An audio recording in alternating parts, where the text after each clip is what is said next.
alaikum wa rahmatullahi wa barakatuh. Mbaniriza nnyo wano ku program yaffe eyitibwa Ramadan Kareem. Nange omwana wo Mumbejja Jazira Nababi era nga nsinzidde wano ku MRA TV Emengo Kakeeka. Abalabi abalungi temwerabira ku subscribinga ku YouTube channel zaffe, Facebook, Twitter, okulikinga sako n'okusharinga. Olunaku lwaleero mu studio saayise nzekka nayise n'omukyala mbadde nsaba abeeyanjulire. Assalamu alaikum wa rahmatullahi wa barakatuh. Amanya gange mpitibwa Kibuuka Maimuna, ndi muyizi ku Muteesa nga nkola mass communication. Abalabi abalungi, olunaku lwaleero nayise n'omulamwa. Omulamwa gugamba nti ekisiibo kitegeera otya. Mbadde nsaba omukyala atunnyonnyolemu ku ngeri gy'ategeera ekisiibo. Ekisiibo ngaffe abasiraamu nali kitegedde nti gwe mwezi omutukuvu ogwaffe eri abasiraamu. Allah gwe yatuwa okwenenyezaamu, okukyusa embeera yaffe. Kuba ekisiibo mwe tulina okusabira Allah tusonyiwe ebyo byatukolaki bye twasobya mu kumanya ne mu butamanya. Omwezi gw'ekisiibo Allah gwe yagussa eri abasiraamu tukoleremu emirimu emirungi egisobola okutuyingiza ejjana. Mu mwezi gw'ekisiibo gwennyini mwe tulina okwenenyeza Katonda waffe. Kakati mukyala Mai, mbadde nsaba nkubuuzeeko. Mu mwezi gw'ekisiibo mukka mwe tulina okwenenyeza, ndowooza mu nnaku endala tetwenenya, kubanga abantu abamu bagitwala nga advantage ene bwe bamala ekisiibo ne batuuka eri ate ne batandika okwonoona.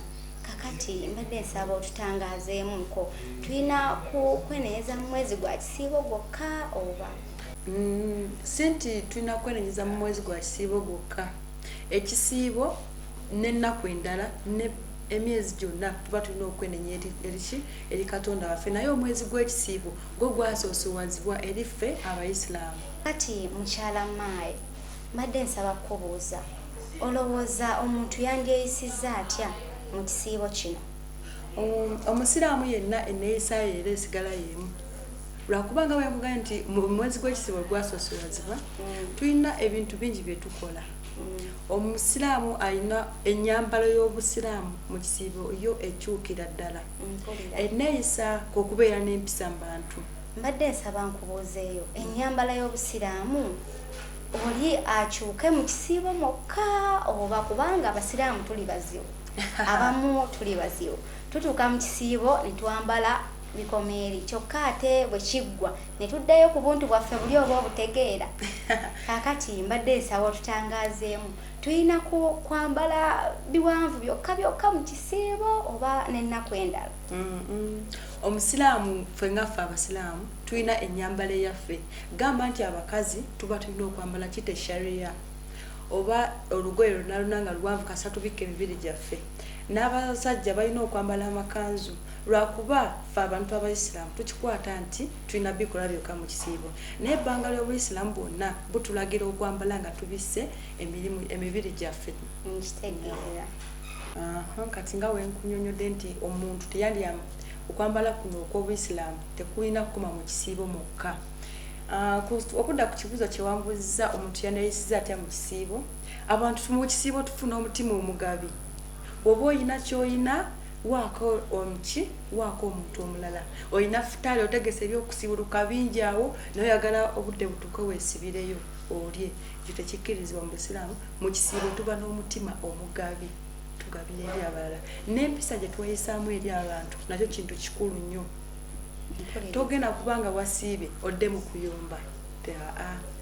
Owe kennyini okala emimiro. Ate bano abeeyisaayisaako, yeeyisaako n'agamba nalisi n'agamba kankusonsekeyo ekigambo. Obusiraamu tebukikkiriza ekyo. Olina okubeera nga weewombeese. Kuba tumala omwaka mulamba nga tulinda tumala mu kisiibo mulimu omwezi gumu. Okitegeera? Omwezi gw'ekisiibo guli gumu mu mwaka mulamba. Tumala ebbanga twetegekera ekisiibo kituuka ddi. Tuba tulina engeri gye tulina okyusa obulamu bwaffe n'empisa gye tweyisaamu eri abantu. bwetyo nze ndowooza omuntu bwe yandisobodde okweyisa mu kisiibo. N'okwongerako mu kisiibo muneeno tulina okusaddaaka. Kaakati omuntu asaddaaka atya? Yasaddaaka ki? Oyinza okungamba okusaddaaka nenkwata omwana ne muwayo ne musaddaaka. Oyinza okungamba okusaddaaka nga nze bannaye ngenda kukwata nti ongambye kusaddaaka nkwata akawoko ka neighbor ate oba ongambye kusaddaaka inkasale oba kati omuntu asaddaaka ati yasaddaaka ki? Oli mutuufu okumbuuza ekibuuzo ekyo kuba wenkyogerako wenti omba nkikomeza mu kkubo bantu bangi bajja kikoleramu ensobi naye okusaddaaka kwe tuba twogerako mu bisiraamu kwe kugemulira omuntu ekyo kyabadde talina ne waba abadde akina naye nga tokola ki nga tomanyi kwe kukwata ekintu olina emmere yo mu nnyumba n'owaako neighbor oba okitegeera okusaddaaka kwenjogerako noba ng'olina ssente ng'osobola okugula amata n'ogaweereza emizikiti ng'egyo. Kati kansooke nkusala ekirimi oŋŋambye nga nina emmere yange mu nnyumba kaakati nze alina emmere yange mu nnyumba nina amatooke nina lumonde nina wali kasooli nina ne muwogo nina n'akawunga kakati nkwate muwogo nkwate kawunga nesigaliza amatooke n'omuceere oba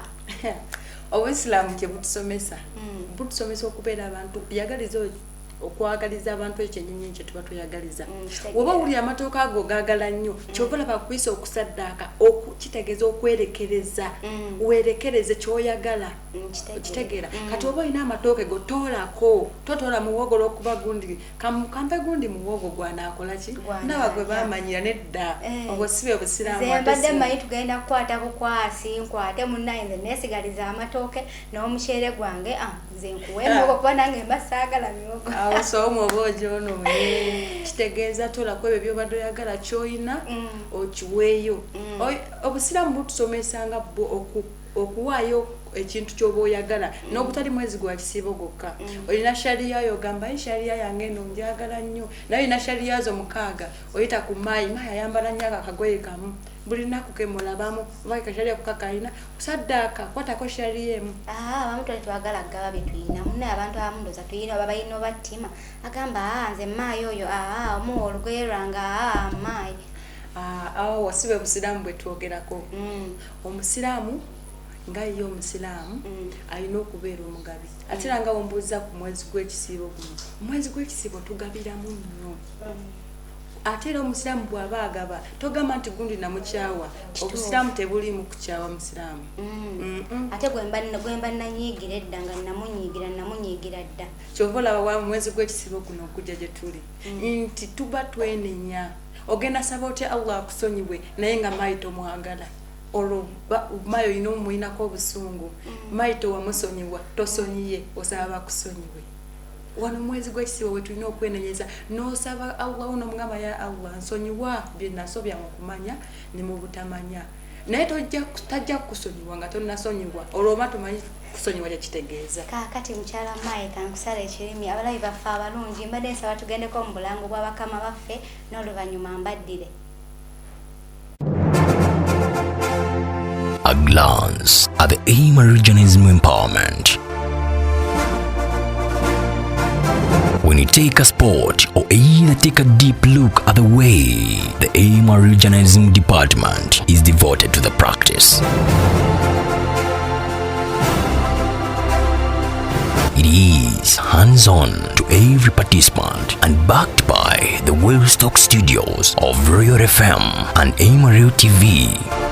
The department has fed the group of practice with outstanding personnels backed by professionals in the practice, and it is seen from the products of the different students. Take a glance at every sector. The Royal FM has all the required machines and personnel to release a well-backed student. The AIM Radio TV now has some of the most competitive programs in the media world. It is Mutesa One Royal University Journalism Department.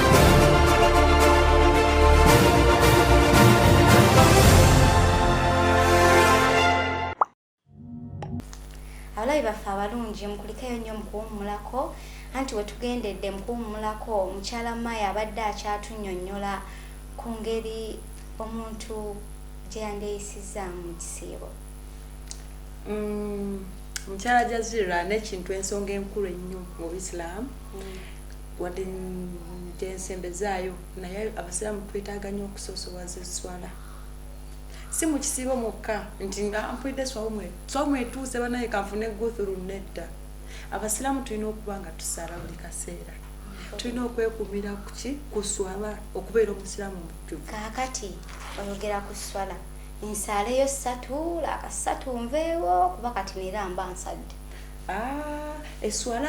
Eswala nga yeswala oba olina ogikwata mu budde oba olina osala buli swala. Obusiraamu tuteekeddwa okusala buli lunaku okuleka abo Allah be yateekako okusonyiwa nti olibwa oti tojja kusobola kusaala, naye tuba tulina osaala mu buli swala weerina okutuukirawo ssaawa 7 ziweze ssaawa emu. Bano abasala ku makya obuli otwo tukulemye nedda olina ozuukuka n'ekiro tekirakolebwa kyokka mu kisiibo. Tuba tulina osaala buli kaseera. Kati mu kisiibo eswala erimu ng'enkulu kuba zo zino ezo za bulijjo tuba tulina ozisala yesala ya taraweeh. Tulina osala eswala ya taraweeh. Kaakati mukyala Maayi nze yinza okugamba kansigale ewaka munnaye eswala ya taraweeh mpanvu yinza obutagisobola. Omusiraamu alinda okusobola eswala ya taraweeh saba nnyo Allah akusonyiwe akuteekemu omutima ogwagala osaala eswala kuba eyogerwako nnyo mu Isiraamu naye sijja kugendayo. Naye eswala gye tulina okusaala n'owaayo omutima gwo n'omwoyo gwo gwonna n'obudde bwo va mu bino nti nkooye. Abalabi baffe abalungi munatusonyiwa olwakufunda lwa budde naye mbadde nsaba mukyala Maayi abampeera obugambo bwe obusembayo. Basiraamu bannange kyenyinza obbakubiriza amakubiriza okusaala okutya ennyo Katonda n'okubeera abeesimbu eri mu bantu betuwangala nabo. Amannya gange nsigadde zenze Kibuka Maimuna ku MRU. Assalamu alaikum warahmatullahi wabarakatuh. Assalamu warahmatullahi wabarakatuh. Abalabi bange abalungi mbagala nnyo lwa bufunda lwa budde naye bannaaye mbadde nsaba mbeerekereze amannya n'eddoboozi Jazira Nababi ku MRU TV. Temwerabira ku subscribinga, ku likinga, ku sharinga. Assalamu alaikum warahmatullahi wabarakatuh.